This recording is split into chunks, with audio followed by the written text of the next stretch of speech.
So here I am with the body. I decided to screw the template on, not trusting double-sided tape or the masking tape trick.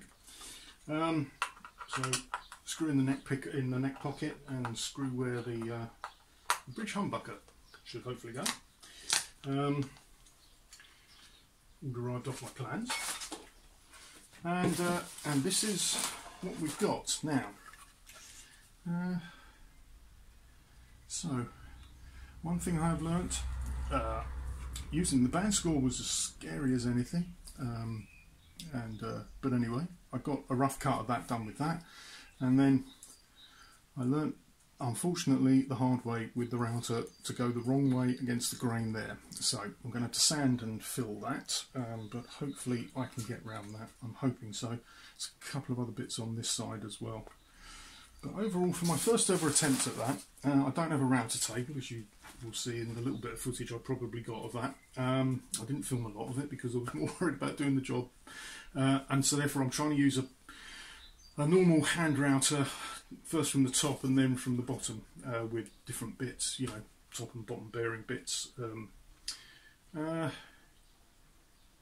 It's okay. It's, you know, for me at home, I'm quite pleased with where I've got to. That actually does feel like the guitar that I'm used to picking up by that horn. A little bit sharp on the edges, but it's definitely got that feel to it. So that's a good sign. Onwards and upwards. Here is my solution to not having a spindle oscillating sander. My very basic pillar drill with a sanding drum on it, and then I've put this larger plate on it, which actually is very useful for other jobs. I've realised I did build it specifically for this, but anyway.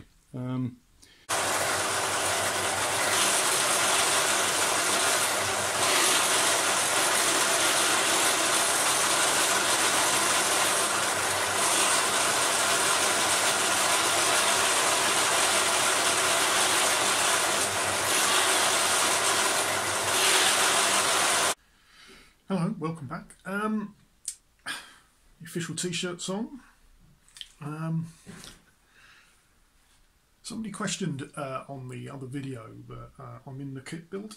I read the rules. It said if you used anything prefabricated, so I'm assuming because I bought a neck kit, even though I'm carving the neck, putting the fingerboard on, I'm not really that bothered. I'm not really in this for the awards, and I doubt I'll be winning anything. You'll be seeing some sanding, etc. Some more sanding. I've just been filling in some of the grain where needed. I bought some ash-coloured filler. I had thought about just mixing up some sawdust with glue, but I wasn't sure how that would take to staining. So I deliberately bought a filler that says it should take well to stain. So hopefully that'll be the case. That's my plans. So anyway, a bit more work on sanding, as you would expect. You'll probably see some work on the neck. I've now bought the right router bit that I need to finish off the grooves for that. Although I found out I was being an idiot, and actually the trusswood route is fine. I put the truss rod in the wrong way round.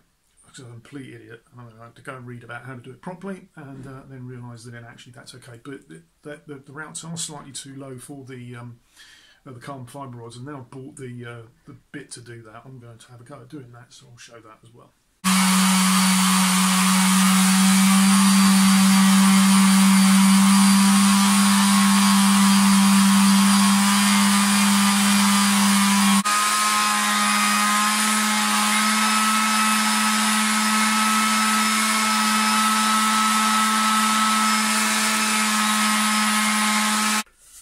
So the body, I've now sanded it to about 180 all over, pretty much. I'm going to leave that there because I need to do the roundovers and obviously the various other routing, etc. So there's no point really going much further than that. But there's a few lumps and bumps on it, but it feels okay. I had some tear out from the router, if you can see that, but I filled that and that's ended up looking not too bad. I'm quite pleased with how that's ended up with the filler. So all in all, given I've never ever cut the body out or anything like that, that's good, I think, for me. Possibly learnt some stuff along the way. I saw someone talking about making templates to make a template so that you get the original template really smooth and thin MDF before using the thicker stuff to make your final one. And that's definitely a lesson I could have done with before this. Now I look at it and realise this template I didn't really smooth off enough, and that's given me too much work to do on the body, or more work than I could have, you know, than I should have had, really, I suppose. But overall, onwards and upwards.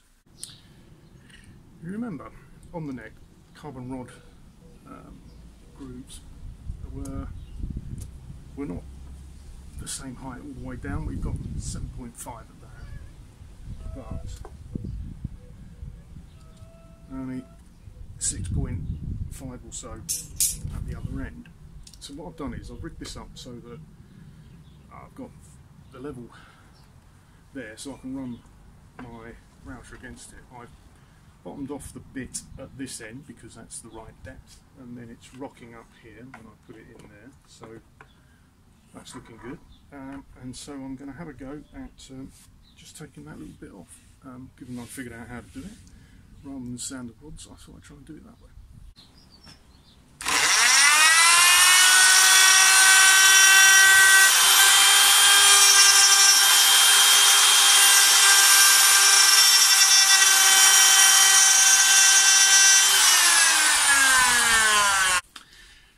I've got some templates that I got from Guitars and Woods in Portugal some time ago.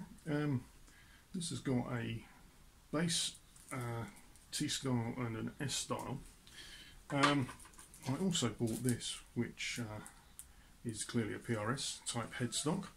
What I'm actually going to do is make some templates from those templates to use on this project. So I'm going to be making one for the neck pocket, just because it's less wieldy than the 3 one. And then with the headstock, I'm going to try and alter the shape a bit. So it's a little bit more like the Peter Cook original, but again, not totally copying that, and it's not PRS derivative completely. But at least, I like the PRS layout in terms of where the tuners are.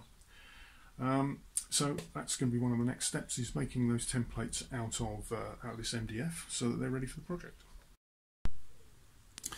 Yeah, so here are the templates. One for the neck pocket, should be a little bit easier to use, and this one for the headstock. So I've tried to make it look a bit different and a little bit like the Peter Cook. One thing with obviously this being a fender neck, the other problem is going to be that actually that is still too big because of the way that this needs to be sloping up to the nut. So anyway, we'll figure that when it comes to it. That's another reason why I needed to make that own template, one for the shape, and also because it's not going to fit in the way that you would do it with a headstock that was tilted back, obviously.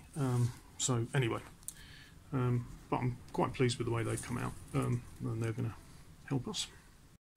Hello, I'm been thinking about how to do the headstock, and so this neck blank is basically 20mm thick, and then I'm going to put the fretboard on top of it.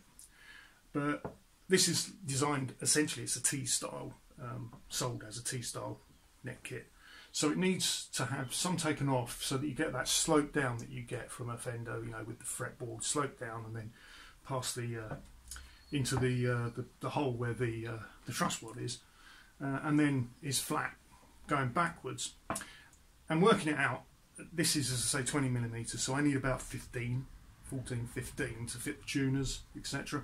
So I need to take off 5mm from the front. So I had thought about doing it in the bandsaw, but as you've probably seen, I haven't got the greatest bandsaw in the world, and I'm fairly inexperienced with it myself. So I thought that was a bit of a risk. And I've seen some other people on the competition and in other places using router sledges. So that's what I've been building this afternoon out of some MDF. So I've built myself a sledge so I can get the router on there and then take that down using the router. That's now my plan. I feel happier with that because I can take it down in stages, and it's less risk than once I've started with the bandsaw. I'm committed to that, and if it's not in the right, if it goes wrong, it goes wrong. Whereas this way I can take a couple of passes and be a bit more careful as I'm taking it down. So what I'm now going to do is, originally I was going to try and cut that face off the headstock before shaping it, because I wanted a flat surface on one of these edges to go through the bandsaw, obviously.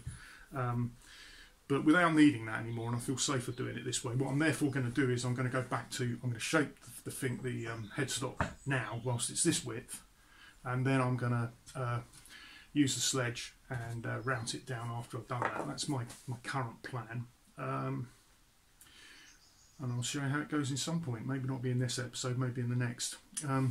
Hairdressers are finally open in England again, so I'm back looking less like my 1980s self and more like my modern self.